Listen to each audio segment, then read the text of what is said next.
Hello everyone, एक बार फिर से आप सभी का स्वागत है हमारे channel current affairs by Ravi पे। और ये है हमारी डेली करंट अफेयर्स की सीरीज़ जिसमें हम हर दिन most important top 12 current affairs को डिस्कस करते हैं। तो आज की क्लास में हम बात करेंगे 7 अक्टूबर 2025 के most important top 12 current affairs की। और फ्रेंड्स, अगर आप किसी भी एग्ज़ाम की तैयारी कर रहे हैं तो ये जो हमारी क्लास है ये आपके लिए बहुत ज़्यादा हेल्पफुल साबित होगी, क्योंकि हमारी क्लास की खासियत ये है कि ना सिर्फ हम करंट अफेयर्स पे सिर्फ फोकस करते हैं बल्कि हम रिवीजन पे भी बहुत ज़्यादा ध्यान देते हैं।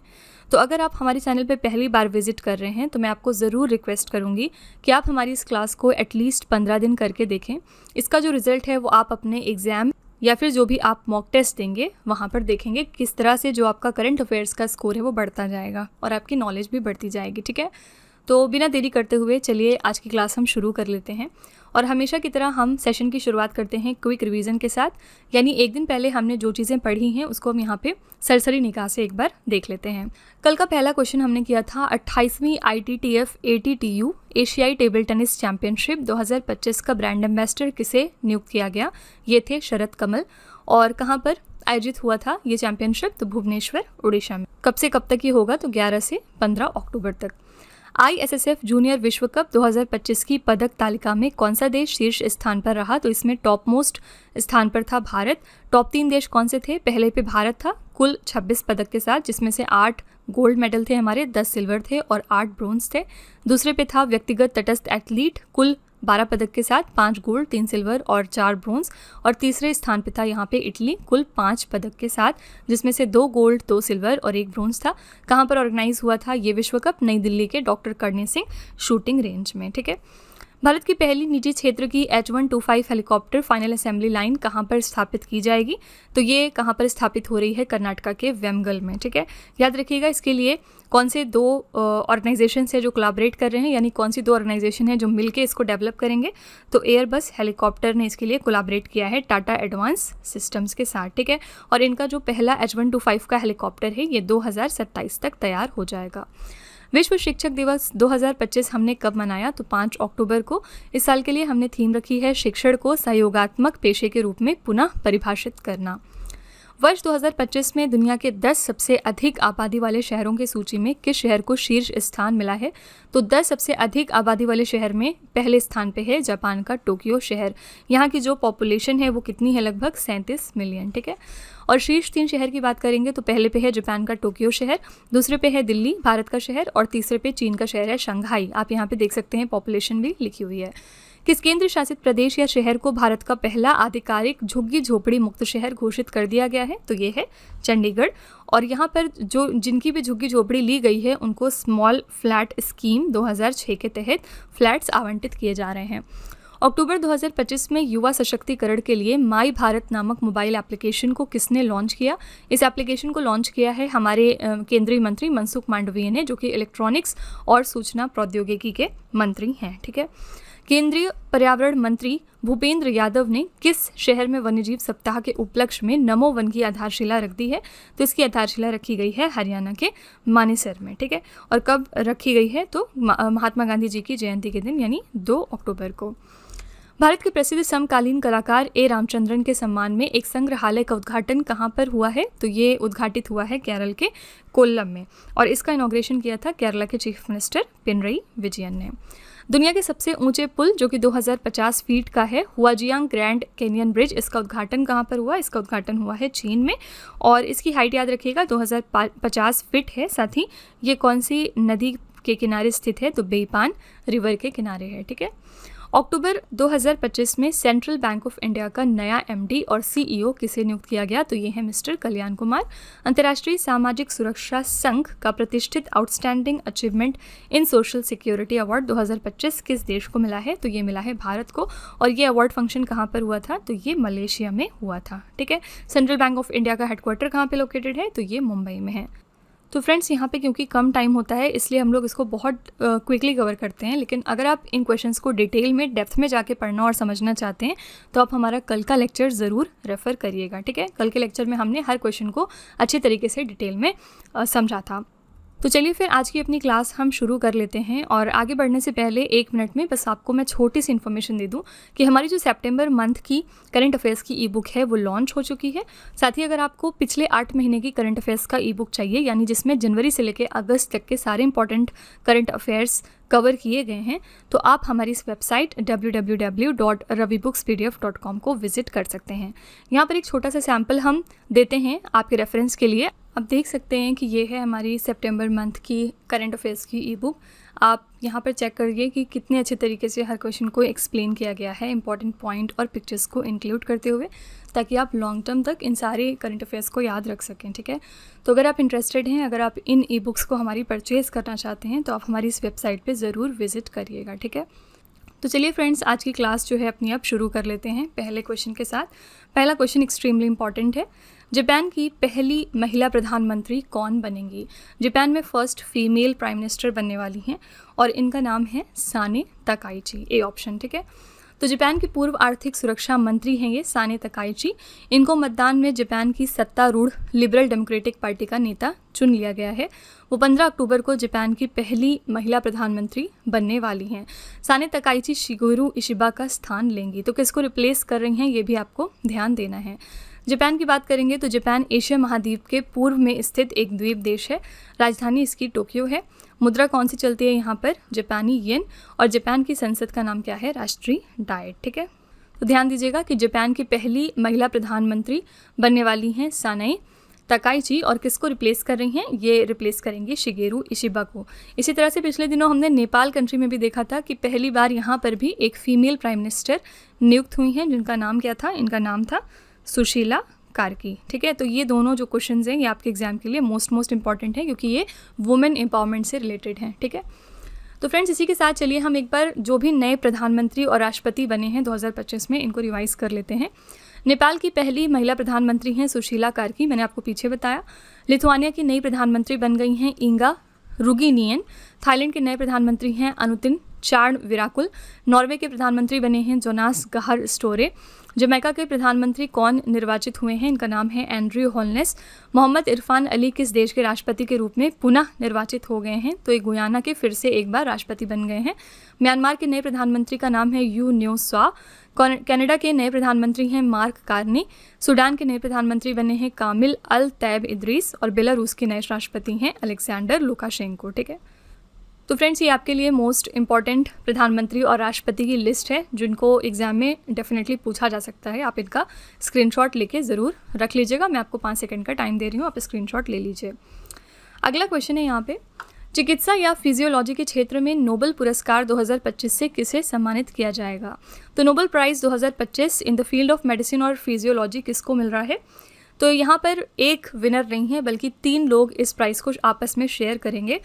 पहले हैं मैरी ई ब्रुनकोव, दूसरे हैं फ्रेड रॉम्सडेल, तीसरे हैं शिमोन साकागुची। ठीक है, इन तीनों लोगों को नोबेल प्राइज़ 2025 मिल रहा है in the field of medicine और फिजियोलॉजी। ठीक है, आइए इनके बारे में थोड़ा सा देखते हैं। तो चिकित्सा के क्षेत्र में नोबेल पुरस्कार 2025 के लिए ये 3 विनर्स हैं। पहली हैं मैरी ई ब्रुनकोव, इनकी कंट्री भी याद रखना है आपको, इनकी कंट्री है अमेरिका। फिर दूसरे हैं फ्रेड रॉम्सडेल, ये भी अमेरिका को बिलोंग करते हैं। और तीसरे हैं शिमोन साकागुची, जो कि एक जापानी वैज्ञानिक हैं। ये दोनों लोग अमेरिका से हैं और ये जापान से हैं।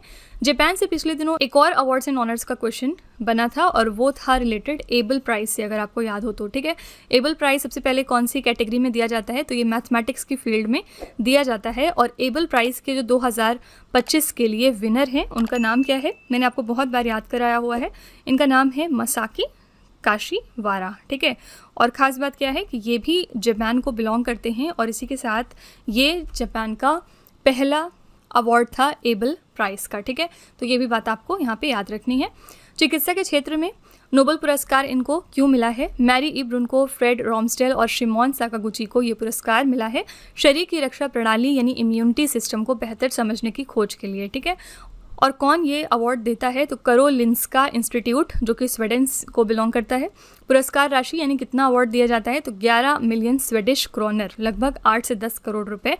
कब दिया जाता है? तो 10 दिसंबर को। ठीक है, तो यहाँ पे याद रखिएगा कि जो 2025 का नोबेल प्राइज़ पुरस्कार है in the field of physiology और मेडिसिन, ये इन तीनों लोगों ने शेयर किया है। ओके, अगला क्वेश्चन है यहाँ पे, अक्टूबर 2025 में केंद्रीय गृह मंत्री अमित शाह ने किस राज्य सरकार की माझे घर योजना का शुभारंभ किया है?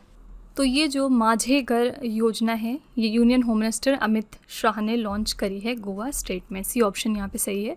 माझे घर योजना गोवा सरकार की एक प्रमुख कल्याणकारी योजना है जिसका पर्पस क्या है? सरकारी और सामुदायिक भूमि पर बने घरों को वैधता प्रदान करना और निवासियों को स्वामित्वाधिकार देना। ठीक है, तो इस योजना के तहत 10 लाख से ज़्यादा गोवा वासियों को उनके घरों का कानूनी स्वामित्व प्रदान किया जाएगा, जिससे राज्य की लगभग आधी आबादी लाभान्वित हुई है। तो यहाँ पे ये जो योजना है माझे घर योजना ये किस स्टेट की है? आंसर है यहाँ पे गोवा स्टेट। ठीक है, गोवा के बारे में हम एक इम्पॉर्टेंट करंट अफेयर्स क्या जानते हैं? गोवा में इस साल का फीडे वर्ल्ड कप कंडक्ट किया जाएगा। ये चेस क्या मोस्ट इम्पॉर्टेंट टूर्नामेंट होता है और कब से कब तक होगा? तो 30 अक्टूबर यानी इसी मंथ में शुरू होगा, 27 नवंबर तक चलने वाला है। ठीक है, गोवा की कैपिटल क्या है? गोवा की कैपिटल है पणजी और यहाँ पे फिलहाल चीफ मिनिस्टर हैं प्रमोद सावंत और यहाँ पे गवर्नर कौन है? अशोक गजपति राजू। ठीक है, अगला क्वेश्चन है विश्व सेरेब्रल पाल्सी दिवस 2025 हमने कब मनाया? तो वर्ल्ड सेरेब्रल पाल्सी डे हम सेलिब्रेट करते हैं 6 अक्टूबर को। ठीक है, बी ऑप्शन सही हो जाएगा। हर वर्ष 6 अक्टूबर को विश्व सेरेब्रल पाल्सी दिवस सेरेब्रल पाल्सी नामक न्यूरोलॉजिकल विकार के प्रति जागरूकता बढ़ाने के लिए मनाया जाता है। इस साल के लिए हमने थीम रखी है अद्वितीय और एकजुट यानी यूनिक एंड यूनाइटेड। ठीक है, क्या है ये सेरेब्रल पाल्सी? ये एक तंत्रिका संबंधित विकार यानी एक न्यूरोलॉजिकल डिसऑर्डर है जो मस्तिष्क के असामान्य विकास या क्षति के कारण शरीर की गति, मुद्रा और मांसपेशियों के समन्वय को प्रभावित करता है। ठीक है, तो आपको याद रखना है कि हम हर साल world cerebral palsy day celebrate करते हैं 6 अक्टूबर को। यहाँ पे ऑप्शंस में एक बार देखते हैं तो 5 अक्टूबर है ऑप्शन में। इस दिन हम मनाते हैं वर्ल्ड टीचर्स डे। हमने पीछे अभी रिवीजन में देखा अक्टूबर 3 को ऐसा कोई खास दिन नहीं होता है, अक्टूबर 4 को होता है वर्ल्ड एनिमल डे। ठीक है, सिमिलरली अगर हम 2 अक्टूबर की बात करेंगे तो इस दिन हम सेलिब्रेट करते हैं international day of non violence Gandhi ji के उपलक्ष्य में और 1 अक्टूबर को हम मनाते हैं international day of older persons यानी जो हमारे वृद्धजन हैं उनके बारे में हम इस दिन बात करते हैं। ओके, अगला क्वेश्चन है सीमा सड़क संगठन बीआरओ ने लद्दाख में समुद्र तल से 19,400 फीट की ऊंचाई पर स्थित किस दर्रे पर विश्व की सबसे ऊंची मोटर योग्य सड़क का निर्माण किया है? तो कौन से पास है लद्दाख में जहां पर बॉर्डर्स रोड ऑर्गेनाइजेशन ने कंस्ट्रक्ट कर दिया है दुनिया का सबसे ऊंचा motorable road at an altitude of 19,400 feet above the sea level? यहाँ पे करेक्ट आंसर हो जाएगा आपका मिगला पास। ठीक है, ये जो मिगला दर्रा है यहाँ पर ही इसको क्रिएट किया गया है और ये सड़क प्रोजेक्ट हिमांग के तहत मिगला दर्रे से होकर गुजरती है जो 2021 में बने उमलिंगला पास के पिछले रिकॉर्ड को पार करती है। ठीक है, ये नई जो सड़क बनाई जा रही है ये लिकारू मिगला फुकचे मार्ग का हिस्सा है। मिगला दर्रा लद्दाख के पूर्वी क्षेत्र के दक्षिणी सेक्टर में लोकेटेड है। वास्तविक नियंत्रण रेखा के निकट ये स्थित है। ठीक है, तो याद रखिएगा ये है मिगला पास। लद्दाख के बारे में एक इंपॉर्टेंट करंट अफेयर्स इस साल का हम क्या जानते हैं? यहाँ पे इसी साल नए लेफ्टिनेंट गवर्नर बन गए हैं लद्दाख में। इनका नाम क्या है? इनका नाम है मिस्टर कविंदर गुप्ता। और इसी के साथ 2 स्टेट के नए गवर्नर भी अपॉइंट हुए हैं जिनके बारे में आपको पता होना चाहिए। पहले गवर्नर हैं गोवा स्टेट के जिनके बारे में हमने पीछे बात करी। गोवा के नए गवर्नर बन गए हैं पूसापति अशोक राजू, हमने इनके बारे में पीछे पढ़ा। और इसके साथ हरियाणा के नए गवर्नर इस साल नियुक्त हुए हैं। हरियाणा में नए गवर्नर कौन बने हैं? इनका नाम है असीम कुमार घोष। ठीक है, तो ये 2 नए गवर्नर बने थे 2 स्टेट के और साथ ही लेफ्टिनेंट गवर्नर लद्दाख के नए बने हैं इसी साल। अगला क्वेश्चन है यहाँ पे अक्टूबर 2025 में केंद्रीय मंत्री शिवराज चौहान ने मखाना उत्कृष्टता केंद्र का शुभारंभ कहाँ पर किया है? The makhana centre of excellence का इनॉग्रेशन कहाँ पर हुआ है आपको ये बताना है। करेक्ट आंसर हो जाएगा पटना बिहार। ठीक है, बी ऑप्शन। तो केंद्रीय मंत्री शिवराज सिंह चौहान ने अक्टूबर 2025 में बिहार के पटना में गांधी मैदान स्थित ज्ञान भवन में मखाना उत्कृष्टता केंद्र का शुभारंभ कर दिया है। ये जो कार्यक्रम है ये मखाना महोत्सव 2025 के दौरान संपन्न हुआ। पटना में मखाना उत्कृष्टता केंद्र की स्थापना से मखाना उत्पादन की गुणवत्ता में सुधार, किसानों को उन्नत प्रशिक्षण और निर्यात को बढ़ावा मिलेगा। ठीक है, याद रखिएगा भारत में मखाना की खेती मुख्यतः बिहार राज्य में होती है और भारत में जितना भी मखाना उत्पादित किया जाता है उसका 85% हिस्सा बिहार से आता है। तो सबसे ज़्यादा मखाना प्रोड्यूसिंग स्टेट कौन सा हो गया आपका? बिहार। ठीक है, बिहार के बारे में पिछले दिनों एक और इम्पॉर्टेंट करंट अफेयर्स आया था और ये था अबाउट मरियम फातिमा। मरियम फातिमा कौन है, क्यों न्यूज़ में आई थी? मरियम फातिमा असल में बिहार की फर्स्ट महिला फिडे मास्टर बन गई हैं, इसी वजह से ये न्यूज़ में आई थी। ठीक है, अगला क्वेश्चन है, अक्टूबर 2025 में द्विपक्षीय अभ्यास कोंकण 2025 भारतीय नौसेना और किस देश की रॉयल नेवी के बीच आयोजित हुआ है। सिंपली आपको पूछा जा रहा है कि कोंकण एक्सरसाइज कौन सी दो कंट्रीज़ के बीच की एक्सरसाइज का नाम है। तो कोंकण इंडिया और ब्रिटेन के बीच में होती है, ठीक है, ये ऑप्शन सही हो जाएगा। ये जो कोंकण है इसमें कौन कौन से देश शामिल हुए, भारत और ब्रिटेन। सेना कौन सी, भारतीय नौसेना और ब्रिटेन की रॉयल नेवी। आयोजन स्थल कहाँ पर ये ऑर्गेनाइज किया गया, तो भारत के पश्चिमी तट पर। कब से कब तक, 5 से लेकर 12 अक्टूबर तक 2 चरणों में हुआ है, बंदरगाह चरण और समुद्री चरण, यानी कि हार्बर फेज और कोस्टल फेज। पर्पस क्या है, दोनों देशों की नौसेनाओं की समुद्री और हवाई क्षमताओं का समन्वय बढ़ाना, यानी कोऑर्डिनेशन बढ़ाना। अभ्यास में शामिल विमान वाहक पोत कौन सा था, इंडिया की तरफ से INS विक्रांत, ये आपके लिए ज़्यादा इंपॉर्टेंट है, याद रखना। ब्रिटेन वाला आप स्किप भी कर सकते हैं, ब्रिटेन की तरफ से आया था HMS प्रिंस ऑफ वेल्स, ठीक है। तो ये सारे पॉइंट्स आपको कोंकण के बारे में याद रखना है। ऑस्ट्रेलिया से हम मिलके कौन सी 2 इंपॉर्टेंट एक्सरसाइज करते हैं, यहाँ पे पहला है आपका ऑस इंडेक्स। ऑस इंडेक्स इंडिया और ऑस्ट्रेलिया के बीच में होती है, और दूसरी इंपॉर्टेंट एक्सरसाइज जो हम ऑस्ट्रेलिया के साथ करते हैं इसका नाम है ऑस्ट्रा हिंद, ठीक है। फिर जापान के साथ एक इंपॉर्टेंट एक्सरसाइज हम कौन सी करते हैं, धर्मा गार्डियन नाम की एक्सरसाइज हम करते हैं जापान के साथ। साथ ही एक और एक्सरसाइज करते हैं जिसका नाम है GMAX, Japan India military exercise, ठीक है। कनाडा के साथ ऐसी कोई बाईलेटरल एक्सरसाइज हम नहीं करती, बल्कि हम बहुत सारी जो मल्टीलेटरल एक्सरसाइज होती हैं जिसमें बहुत सारी कंट्रीज हिस्सा लेती हैं, कभी कभी उसमें इंडिया और कनाडा एक साथ शामिल हो जाते हैं, लेकिन पर्सनली हम लोग कनाडा के साथ कोई ऐसी एक्सरसाइज नहीं करते, ठीक है। अगला क्वेश्चन है, सिंगापुर ने किस द्वीप का नाम बदलकर जुबीन गर्ग द्वीप कर दिया है, जहां जुबीन गर्ग की दुखद मृत्यु हुई थी। तो सिंगापुर कंट्री ने अपने सेंट जॉन्स द्वीप का नाम जुबीन गर्ग आइलैंड रख दिया है, क्योंकि यहीं पर जुबीन गर्ग की हाल ही में मृत्यु हो गई थी।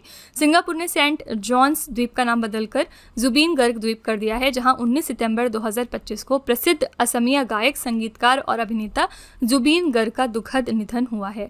ये कदम उनके वैश्विक प्रभाव और उनकी स्मृति को सम्मान देने के लिए उठाया गया। ये द्वीप अब गूगल मैप्स पर जुबीन गर्ग द्वीप के नाम से जाना जाएगा, ठीक है। तो आपसे एग्जाम में ये भी पूछा जा सकता है कि जो जुबीन गर्ग आइलैंड है ये कौन सी कंट्री में लोकेटेड है, तो आपको आंसर याद रखना है सिंगापुर में, ठीक है। इसी तरह बहुत सारे जो नाम हैं आइलैंड्स वगैरह के बदले जाते हैं। जैसे अगर हम सिर्फ इंडिया के अंदर बात करें अंडमान एंड निकोबार आइलैंड्स की, तो यहाँ पे बहुत सारे अलग अलग आइलैंड्स हैं जिनके नाम बहुत बार हमने बदले हैं।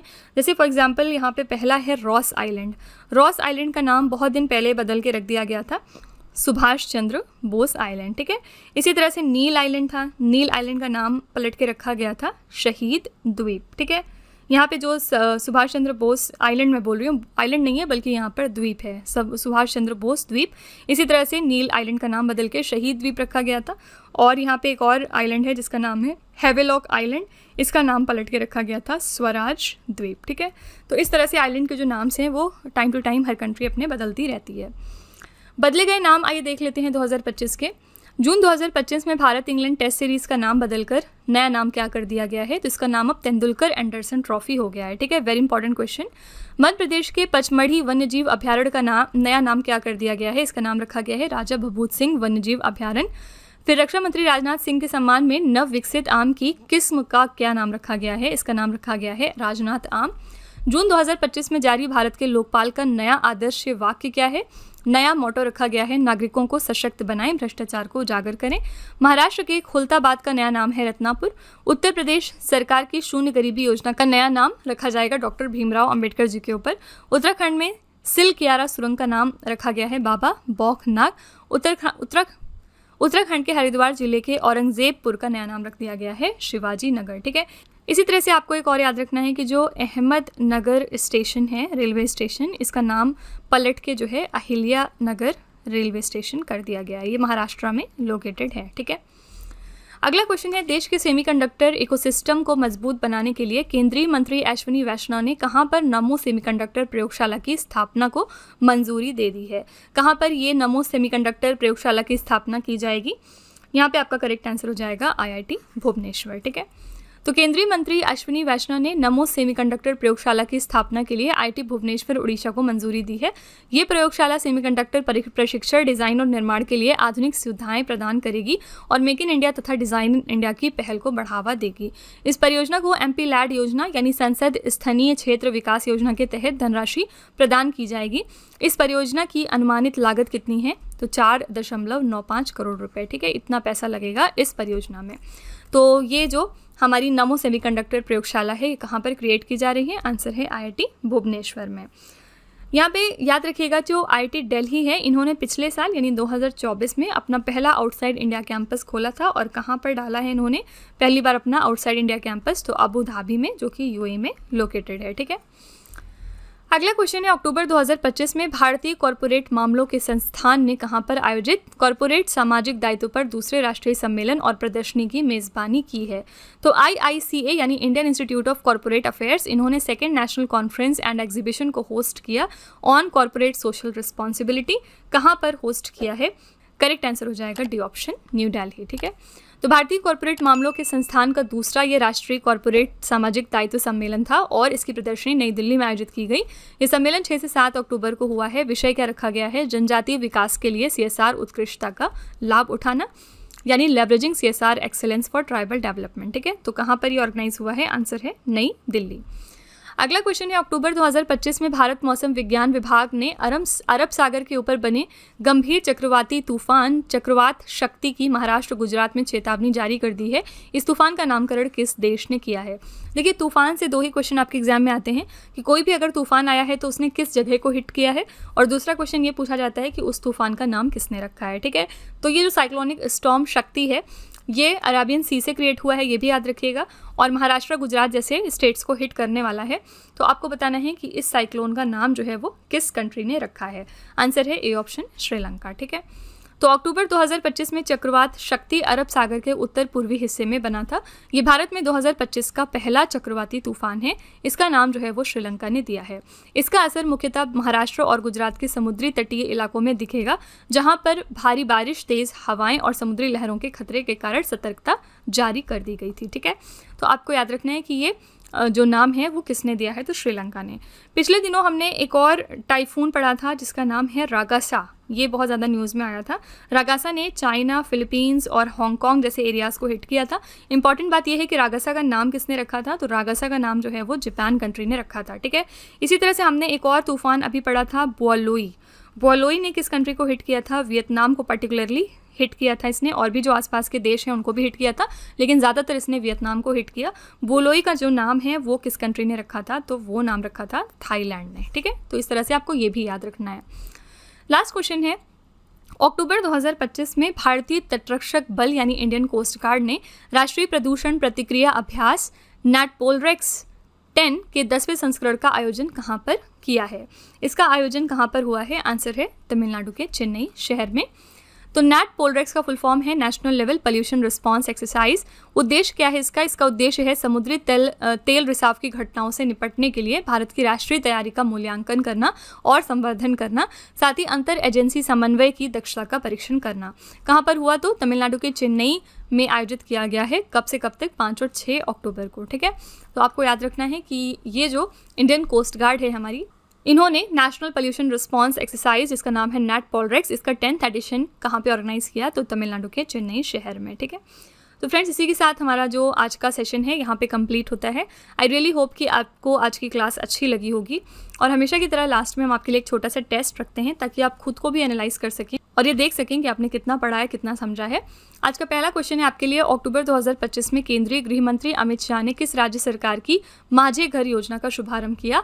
दूसरा क्वेश्चन है, जापान की पहली महिला प्रधानमंत्री कौन बनेंगी? और तीसरा क्वेश्चन है, अक्टूबर 2025 में द्विपक्षीय अभ्यास कोनकन भारतीय नौसेना और किस देश की रॉयल नेवी के बीच में आयोजित हुआ है?